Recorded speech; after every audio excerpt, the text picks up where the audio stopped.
Hey there, true crime friends. It's bright and early Sunday morning for you. Right now, in real time, for me, it's Saturday evening. But look, I'm going to have a very, very busy day tomorrow. But I have not forgotten about you. So as far as you're concerned, it's Sunday morning. You have a nice toasty cup of coffee. You're like stretching with your fuzzy slippers on. And we're going to sit here and talk true crime, honey, because some things have happened that we need to talk about. But before we get in, first, you need to hit the like button on this video. Turns out, this hair is driving me crazy today. Turns out you're supposed to hit the like button on each and every video. I didn't know that. I just learned that. And then also subscribe to the channel, share with your friends, comment, blah, blah, blah. Anyway, so look. Quaneesha Johnson, Quaneesha down there in Georgia. She is on trial, and Court TV is calling this the self-defense or murder case, ? And I'm like, I'm looking at all the details, and to me, it's clearly murder. But there's some details that we need to talk about. Number one, her lawyer. Her lawyer is so cute, this defense attorney, Michael Sterling. Ooh, makes me want to commit a crime. Or maybe just hire a lawyer because, you know, I'm not trying to go to jail. But have you noticed Michael Sterling and Justin Bamberg look a lot alike? The first time I saw Michael Sterling, I was like, wait a minute. Is that Justin Bamberg? Did Justin Bamberg move down there to Atlanta and now he's a defense attorney? But look, I'm going to try and find a picture of both of them and put it side by side because those two could be first cousins or brothers or somehow related. But anyway, hey, Michael Sterling, I know you're going through a divorce. That's so sad. And if my husband allowed me to date, then I would let you take me out for drinks. Not that I drink. We would have to drink like a nice iced tea or something, but not the sweet iced tea because I know how y'all do down there in Georgia. And y'all not killing me because I know. Cup of diabetes. The heck out of here with that. But you needed some iced tea with a Splenda in it, but that's another conversation for another day. Now I'm just showing how much of a Yankee I am. But anyway, this case, right? So this woman, Quaneesha Jones, has a newborn baby. 4 weeks old, 8 weeks old, a very newborn baby, right? 2 months old. Baby's 2 months old, right? She's lived with her boyfriend. The baby that she just had, that's her third daughter. Now, in terms of stature, she's a skinny, short little thing. She's 5'3". Her boyfriend is 6'3". Okay, great. They've had a tumultuous relationship where they've had mutual combat. He's fresh out of prison, and she's like, I'm not trying to send him back to jail. So you can see, oh God, this hair. You can see the dynamics of this relationship, right? So it's like a little bit kind of hinky. So I'm like, okay, she got this 2-month-old baby. So she's home like nursing her baby wounds and breastfeeding and stuff. And her girlfriend calls her up like, hey, girl, want to go to the club? She's like, yes, I want to go to the club. So she goes out to the club. And she says to him, now, first of all, she was like, she made it like she was home, like reading her daily devotional and cooking meals for the homeless or something. She was like, I was home and my friend called me at 11 o'clock at night and asked me if I wanted to go out. And I said, yes, 11 o'clock at... Sister, I'm judging you. Maybe I should not. But it's like a random weeknight. You got a newborn baby and are you still on maternity leave? You're just out here in these streets. Okay. So she goes to the club. Okay, fine. So at the first club, she's like, I just had a couple of drinks. And then she calls her boyfriend and is like, listen, the kid's okay and my daughter's okay. Okay, great. We're going to go to this second club because the girls I'm hanging out with, one of them got into a physical altercation. Why are you hanging out with women? But you know what? In my mind, women who go out on a school night at 11 o'clock and they got newborn babies, them the girls gonna get in a fist fight at a club. That's just, all that goes together in my mind. Like, say you a hood chick without saying you a hood chick. It's a Tuesday and we gonna go to the club until 3 o'clock in the morning. And I got a newborn baby at home. Now I'm gonna have to pump and dump. Otherwise, I'm giving my baby alcohol poison from my breasts. But anyway, okay. So her boyfriend was like, oh, wait, what? Okay, I don't know about this. So she's like, okay. And then she goes to the second club where her phone dies.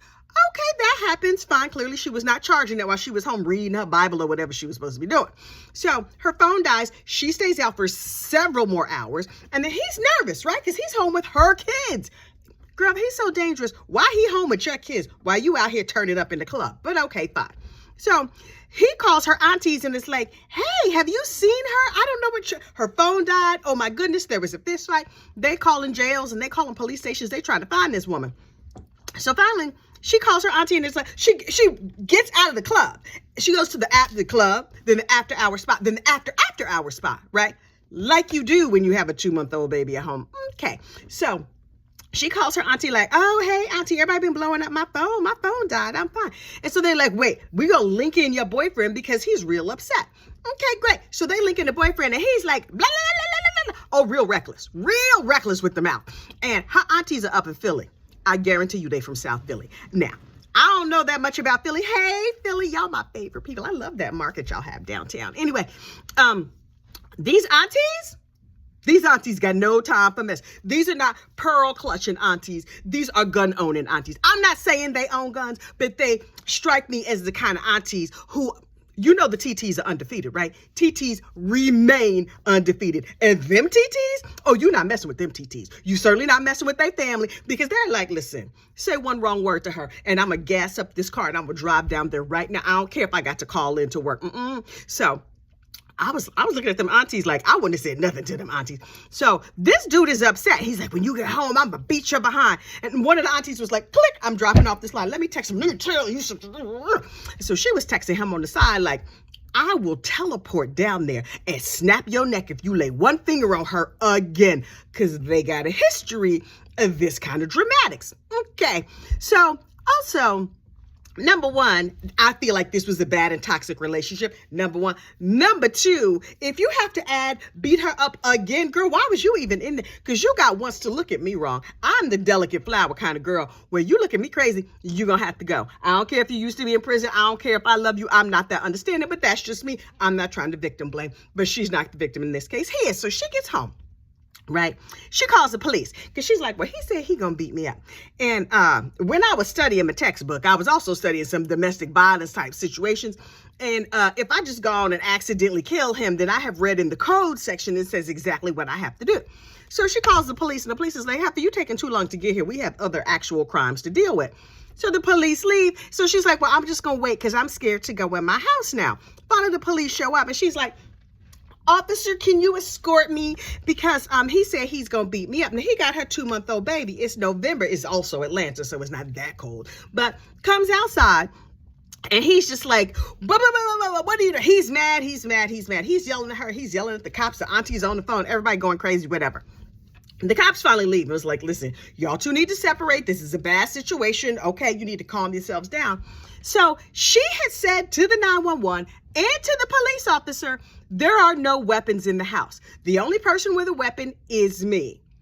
Okay, you have let us know for the record, you're the only one with a gun. Duly noted. So the cops leave. She goes back out to her truck and gets a tire iron and her gun and goes in the house. And she has 2 phones now. They charged because she was sitting in the car, charging them up. Gives her phone to each of her kids, like, you call the cops and you call the cops. And y'all tell him, tell 911 that you're in danger and that Dolo. P.S. This man was living with her children. Her children didn't know his government name. How well you know this man? They're like, the man, my mommy's friend, Dolo. Y'all don't know his name. Girl, you 9. You don't know the...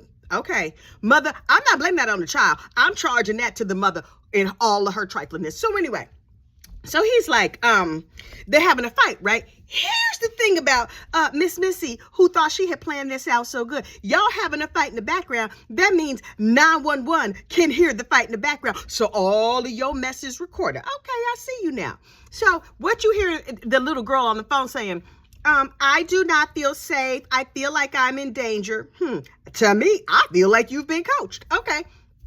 Dolo hit my mommy. What's your phone number? I don't know. She knew to say she's in danger, but she don't know her home address or her phone number. Okay. As an aside, pro tip for parenting, when my kids were little, they were like, we can't figure out this address. We can't figure out the phone number, blah, blah, blah. They didn't want to learn it. They were not in the mood to learn it. You know what I did? Changed the Wi-Fi password to our home address till they figured, oh, they do it like that. 1, 2, 3. And then after they had that down pat, I was like, you have to learn the home phone number. We can't, there's too many numbers. Change that Wi-Fi password. Change your Wi-Fi password. Listen, I should change my Wi-Fi password to all kinds of algebra problems. But anyway. But, you know, it just as a little pro tip from me to you. You want your kids to learn something, make it the Wi-Fi password. So anyway, so the little girl's calling and blah, blah, blah, blah, blah. In the background, you hear them going back and forth. And then the woman hits the man, Quaneesha hits the man with the tire iron and then takes out the gun and shoots him. Pow, right in the chest. And he was like, what? Baby, you shot me. Okay, so we hear this, right? And he's like, damn, baby. Okay, so he was mad, but he's still calling you baby. Okay, y'all got a dysfunctional relationship. This is what sealed it for her. This is the one statement that sealed it, that made me know she was not afraid. She was playing a game. Her game went too far. After she shot him, she was saying, bye, bye, bye, girl. Now his family is looking at you going to jail going, bye, bye, because you going straight to jail.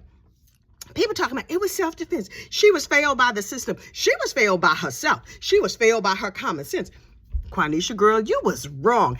Y'all was in a dysfunctional relationship. Number one, front and center. That was a very dysfunctional relationship, and it was very, very apparent in this trial. This was a very dysfunctional relationship. Okay, that happens.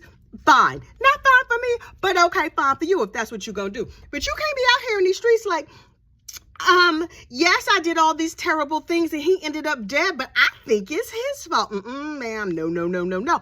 But they did not convict her of murder one, malice murder. I don't know what malice murder versus not malice murder has to do, but they convicted her of like second degree heat of passion murder.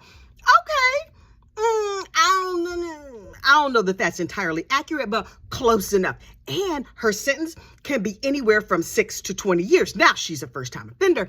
And then the judge was like, okay, so we got a conviction. Can we sentence her now? This judge, this black lady, she don't have time for your mess. She went to the Jenny Seconder School of, I do not have time for your mess. She's like, look, what y'all need to do? We got 5 minutes left. I could just sentence her. You need me to just, because I could just sentence her right now. They were like, we want to call some witnesses and and they were like, she's like, well, I have a busy calendar. Can we calendar this for another day? She was like, so Monday morning at 8 a.m.? This judge was not playing. Michael Sterling was like, we'd like to bring in some character with, all her aunties and the cousins and the church mothers and the first grade teacher. Everybody going to be up there. That judge is going to be like, yeah, I saw the tape. I saw what this heifer was doing. She should have been home getting some rest so her uterus could get back together. But no, she out here in these streets. Okay, she gonna have plenty of time to rest. She not gonna have no kids to worry about and no husband and whatever to worry about because she gonna go sit herself down. So the judge was like, listen, Miss Quaneesha, girl, I'm gonna continue your bond, but you better be here at 8 o'clock. And don't be late. And she was like, yes, judge. Okay, ma'am. And she was like, and ma'am, just so you know, so there is no confusion, if you decide to leave before Monday morning at 8 a.m., you will be sentenced to the maximum. Oh, okay. If you was thinking about leaving and running away, we just letting you know, girl, you could be staring down the barrel of 20 years. Now, look, let's think about sentencing here, right? If the minimum is 6 years, this was not exactly a public service homicide, but it was public service homicide adjacent. Also, this dude had a history of beating up women. Oh, and there's an ex-girlfriend out here that they were like, there's another ex-girlfriend that he beat up and we want to bring her to the stand. Well, this chick was hiding. That's his other's baby mom. She was hiding. Now, as soon as Michael Sterling rested her case, she did a Facebook Live, Instagram Live, whatever. Yes, I'm the other baby's mama that everybody is looking for. And let me tell you what I think. She was standing up telling everything. And word on the street was that the decedent, his family was like, girl, I know the cops is trying to find you. Keep hiding. Don't answer the phone. She was laying low. But the minute that attorney, she was watching on court TV. She was like the rest of us, like, he's dead now. What do my kids? So they can get Social Security because their father is dead. It's not like he was paying child support. Does this seem like the type of man who was paying child support? He does not. I'm not trying to defame the decedent here, but come on now. He ain't have no place to live. He just got out of prison. He was living with his girlfriend. He had a new baby's mom. He wasn't paying. Pampers and stuff is expensive. He's home being Mr. Mom. Do you think that he was watching a 2-month-old and her other 4,000 children in the middle of the night while she's out in these streets out of the goodness of his heart? No, I suspect. Now, I am totally making this up, but I suspect, as your friendly neighborhood gossip, let me just conjecture here that he didn't have no good job, if he had a job at all.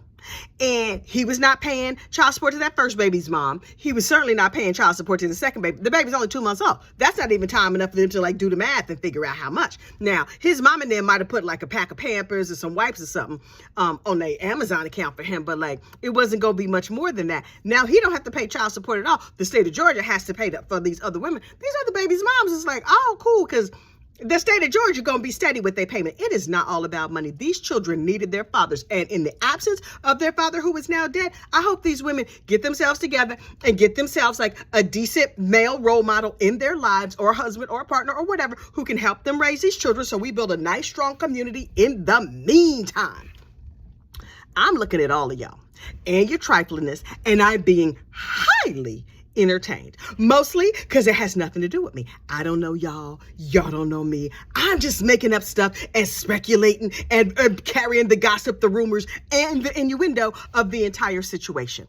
Bottom line, Miss Quaneesha is going to jail. That first baby's mom who refused to appear in court, still don't have to appear in court. And I'm gonna be sitting there waiting, perched right here, girls, perched, to see what kind of sentence Miss Quaneesha gets on Monday morning. Because in Georgia, they are not playing. You get sentenced at 1 o'clock. You get convicted at 1 o'clock and sentenced at 2. This young actually like she was doing them a favor. Well, I'm gonna let you wait till over the weekend, but given a choice, can we just put her in the bracelets and the pajamas right now? We can go and send her down to the county jail. We got other ne'er-do-wells that we need to deal with. This case happened less than a year ago.